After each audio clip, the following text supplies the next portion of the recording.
Hey guys, it's Claire, and welcome to In the Real podcast where I bring back face-to-face conversations. And today I am here with the talent coordinator of Barstool, Jourdyn Berry. The applause from everyone who's so excited to hear me speak. Hi. I'm so excited to talk to you. We've met once before, and I was just like, I have to interview you. Of course. I'm excited to be here. Talk about growing up and how you got into working in communications. I'm from a very small town, Marion, Indiana, and I think when you live in a small town, you're constantly searching for like a bigger thing, a bigger dream. And so I knew I always wanted to work in entertainment in some way. I just wasn't sure of how I was going to get there. I got really lucky where some opportunities were just kind of put in my path, but I always knew I wanted to do something outside the norm of like what was around me, if that makes sense. You did social media at 17 magazine. Talk about that experience. What was that like for you? Yeah, I did social at 17 when I was 17. It was before, this would have been 2000, I started in 2011, 2012. So it was before influencer culture was even a thing. They ran an ad in the magazine. If you're a girl and you like to test products and want to share your opinions, sign up. And so I signed up not knowing what it was. And essentially it was the beginning of influencer culture where advertisers, 17's advertisers would send you products, you would try them, and then they would publish your opinions, always if they were positive, never the negative ones, of course, would be published in the magazine as like an advertorial, essentially. So again, that was just something whereas I was bored in my small town and I was like, why wouldn't I apply? And so I applied, and I only did it for 2 years because once I got to college, it felt a little weird with their content and didn't necessarily align with where I was. I was a little bit older, but I got to be featured in the magazine a few times. I did a Chicago trip and I did a New York trip with it. It was a really cool experience. I can't really give like the perspective working at 17 because again, it was just me from phone and email, like communicating with a coordinator, but it definitely gave me a bug of wanting to go to New York perhaps, and again, doing something bigger. Yeah, and I mean, if that was kind of the beginning of social media, influence culture, things like that, what are some of the differences in things you had to do then versus what we see now online? That's a great question. First of all, the legality of it all, if that makes sense. I mean, when I was doing it, you didn't have to clarify that it was an ad. There was no fine line on if you're being compensated or if it was free product. So first of all, like the rules of it now. And then second, the stuff that I was posting, I'm like embarrassed that I was posting it now. Do you know what I mean? Like the makeup that I was trying on, like it looked awful. I mean, people now are truly professionals. I was just like a kid trying stuff I had no business trying. So I would say it's completely different. Like I don't think I could ever be an influencer in today's standards for sure. No, everything's definitely a lot more commercialized and everything kind of has to fit a certain brand. It's so much more curated, and I'm not that organized of a person to have a curated life, if that makes sense. It's not a bad thing. Like I think the influencers that I've been around, especially here in New York, they're some of the hardest working people I know, and that's how I know I couldn't do that job because I see what it takes to have a profit from it, and that's not me. No, you have to be a certain type of person and have a certain personality, I think, to be a personality, honestly. Yes, exactly. It's like how some people are like made for 9 to 5 and some people just aren't. And there's two completely different worlds, and I don't think someone from 9 to 5 could successfully do social media, and someone from social media would probably mentally have a hard time doing a 9 to 5. Exactly. And it was funny, when I was in college, I had a slew of jobs in college, and I worked a cubicle job one summer, and I was like, yeah, this is not for me. I'm not meant to be like confined within 4 walls of like a very small office space with no interaction, like no social. Definitely not me. So I understand where that's coming from. So you work at Barstool. How is all of your experience and places you worked at, things leading up to now, how has all of that prepared you for what you're doing now? Yeah, so the gist of my job as a talent coordinator, I work on the talent booking team, and we book the guests that you see on our podcast and video programming.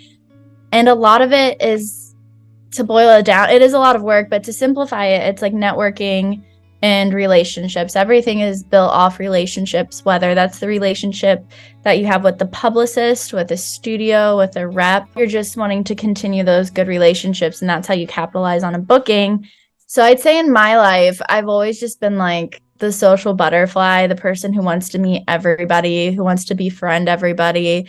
And I've noticed when I was looking over what we're going to talk about today, how I kind of carried that from even like high school when I wanted to be class president, to college when I was in a multitude of like student-led groups. Like I've always loved communicating and being with people. And I think it's those situations that I put myself in that have led me to where I'm at right now. Because at the end of the day, I'm just a people person and I love being around people. And so translating that feeling into like a work ethic is what's allowed me to do what I currently do. And you've been with Barstool for a while now. What are some of the big changes that you've seen from beginning to now? Yeah, it'll be, let's see, I think it'll be 5 years that I've been at Barstool, 5 years in the fall. And when I joined the company, we were still a little bit of a smaller office, already established, of course, but a much smaller office in New York than where we're at now. We didn't necessarily have like an entire HR department like this. Everything was much smaller. Maybe one HR person, a couple people in finance, a decent sized sales team, but not like a sales and a marketing and like a branded partnership. So everything has expanded each year. And we just got acquired by Penn Entertainment today, actually. And one of the stats was essentially the past 3 years, we've added 100 employees every year. So it's just crazy. Bigger. It's bigger, more resources, more things are possible. Just bigger, essentially. Because things are bigger, as an audience member, people are enjoying that because you guys are producing more content and so many more things are happening. But internally, does it feel like you're a little more disconnected from the company? Not at all. I think what makes Barstool is the genuine connection that our talent has with the fan base. And as long as that never changes, you're never going to see a disconnect. And I think what's so special about our talent, they understand that the fan base is what has gotten them to this point. So they're never going to allow that to happen, which I think is something that's really special and in some ways singular to Barstool compared to other platforms. It's a cool place to work. I'm very lucky. This is my first job out of college, and with each year that passes, I become even more aware of how cool it is to be in a place like Barstool at this moment in time, especially in the media and entertainment space. Yeah, and it's especially cool right now because you just got back from Arizona. You were working at the Super Bowl, planning stuff, working with talent. What was that experience like for you this year? Because this is the first time you've been to the event that you were supposed to be working. Yeah, so in years past with Super Bowl, I would assist my team from New York. This year I had the honor of going, and something challenging with Barstool programming at the Super Bowl is we are not on Radio Row. We are separated from the bunch. And so once we are able to get a guest to leave that traditional media area and come to us, they always have the best time. And I think Barstool always provides the most unique, the most entertaining experience for a guest. And it shows in the interviews. Just this week, we had Justin Fields, Chicago Bears QB, on Part of My Take. And you can tell in his interview with us, it's a much different experience than the interviews he was doing with like the Rich Eisens and the Dan Patricks. And so I can sit here and tell you, oh, it's so much more fun, blah, blah, blah, blah. But when you actually hear it, like there's a difference. It's interesting talking to you because I think when people think Barstool, they think of the podcast host, the personalities that are associated with it. And you obviously work behind the scenes.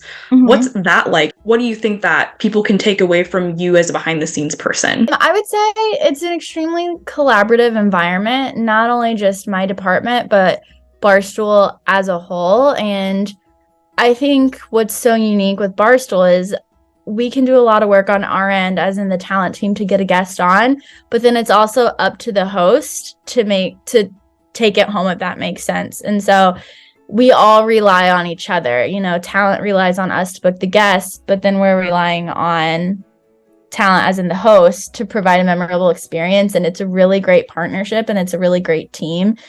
And I think speaking personally, when you look at things as working as a team instead of like a singular, how can I do what's best for me? That's actually what creates the best product, is if you have that team mindset. And so I always knew that this is what I wanted to do, but I didn't know what those behind the scenes people were or what they looked like and how they got there. And now I just have like the utmost respect.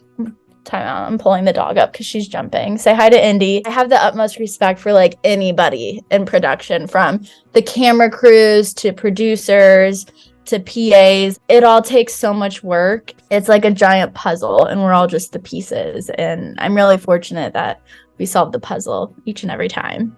What's interesting is I think a lot of people want to go into behind the scenes work rather than be on camera talent, because there's not a lot of representation and there's not necessarily a voice for behind the scenes people.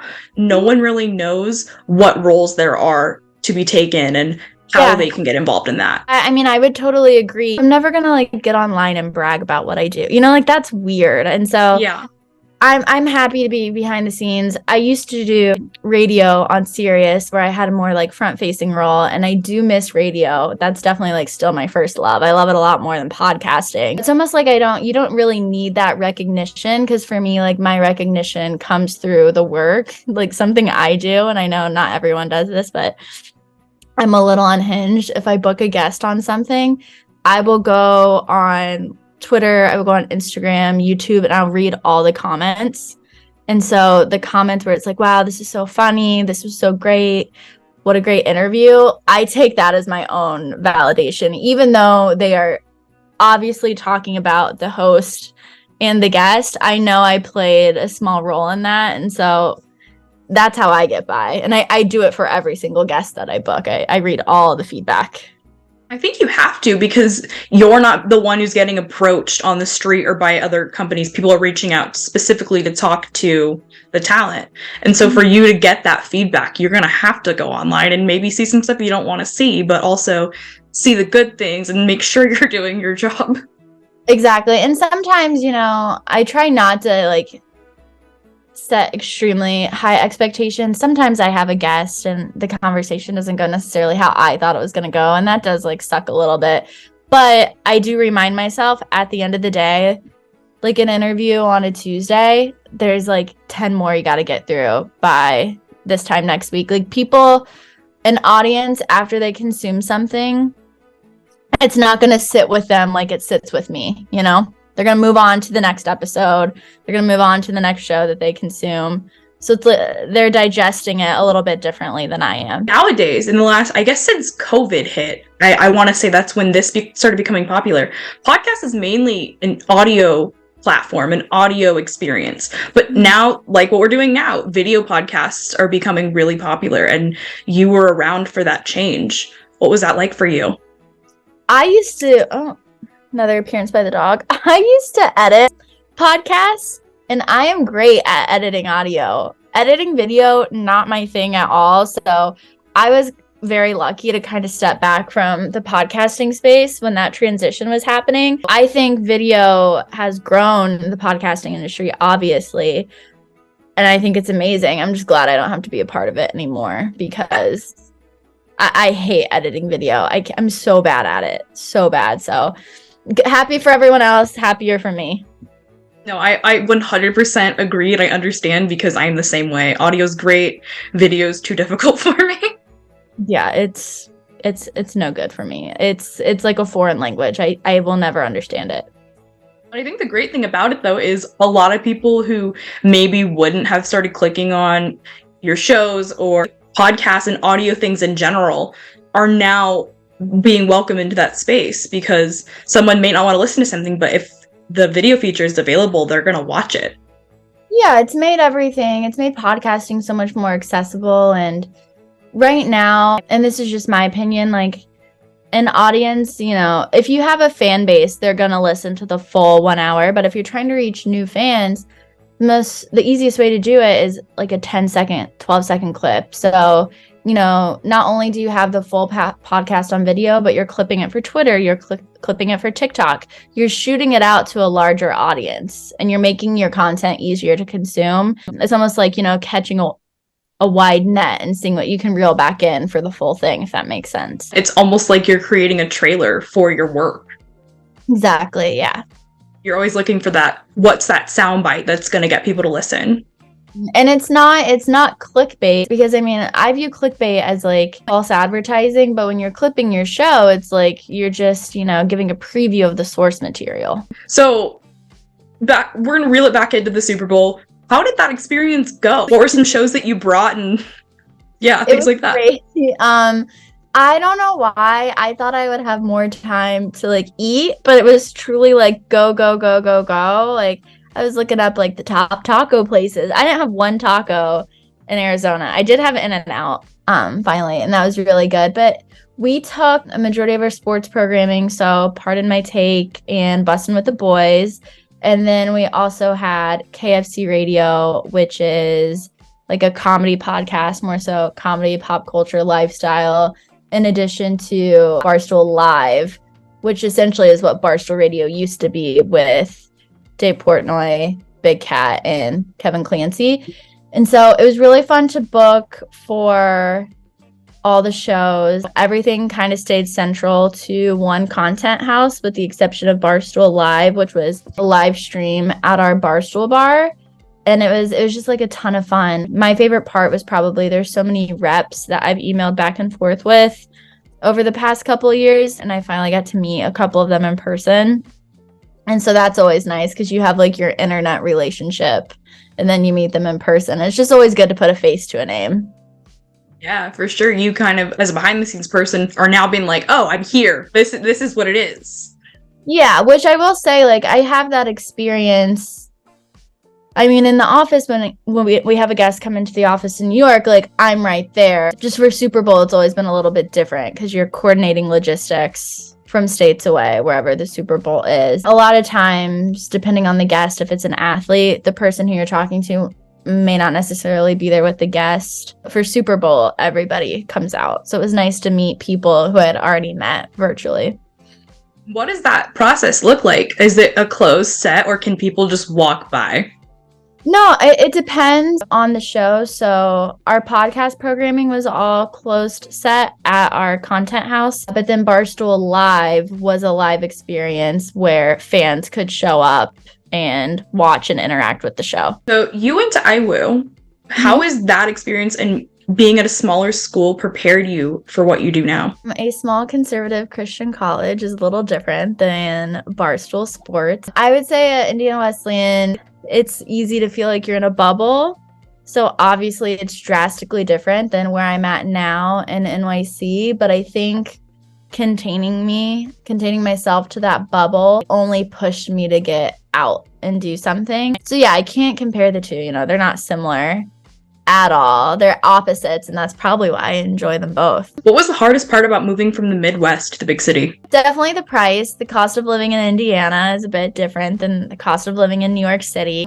Also, moving away from my family, that will always be tough. That doesn't get any easier. I'm someone that talks to their parents every single day, and my grandma, and I still do that. I think for someone else, though, the experience could be a little bit different. But I would definitely say, like, being away from like my tight-knit community is the most difficult.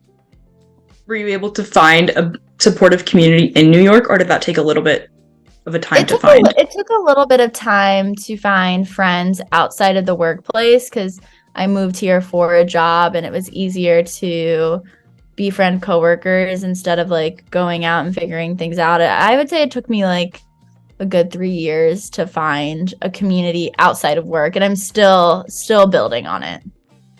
Yeah. Is there anything you miss about the Midwest? Yeah, I miss the food.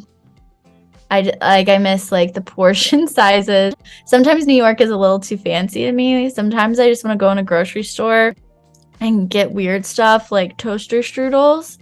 And they don't have toaster strudels, but they have like 50 different types of olives. And it's like I miss stuff like that. Like now I love when I go home, I love going to Walmart and just seeing the products that absolutely make no sense. Like Captain Crunch pancake mix. Like I would never buy it, but I like that it's there because it's not something I would see in the city.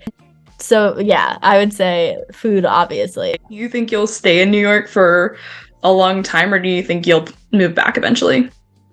I think I'll move back eventually. Like now, when that is, I don't know because I love this job so much and there's truly nothing like it back home. But I do think, when I'm older, I'm still young. When I'm much, much older, I see myself back in Indianapolis. I don't know what I would do. So I'm hanging out here.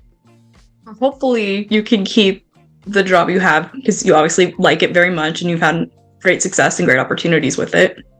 I mean, I guess in a perfect world, it's like I'm somehow doing this job, but somehow like having a place back home. I don't know. That seems really far-fetched because my job relies on being in person and making things happen. But in a perfect world, I could have both my New York life and my Indiana life combined. Maybe in like 10 years, they'll have someone else like you who could do it, be the in-person person, and you can be the remote person. Hilarious. I mean, yeah, I need a clone of myself. It's a different me. Yeah, is there anything else about working at Barstool or your experience in communications and entertainment that you want people to know? I think with working at Barstool specifically, it's an extremely empowering place to work in the sense that they give you a lot of freedom to figure out what works and do it.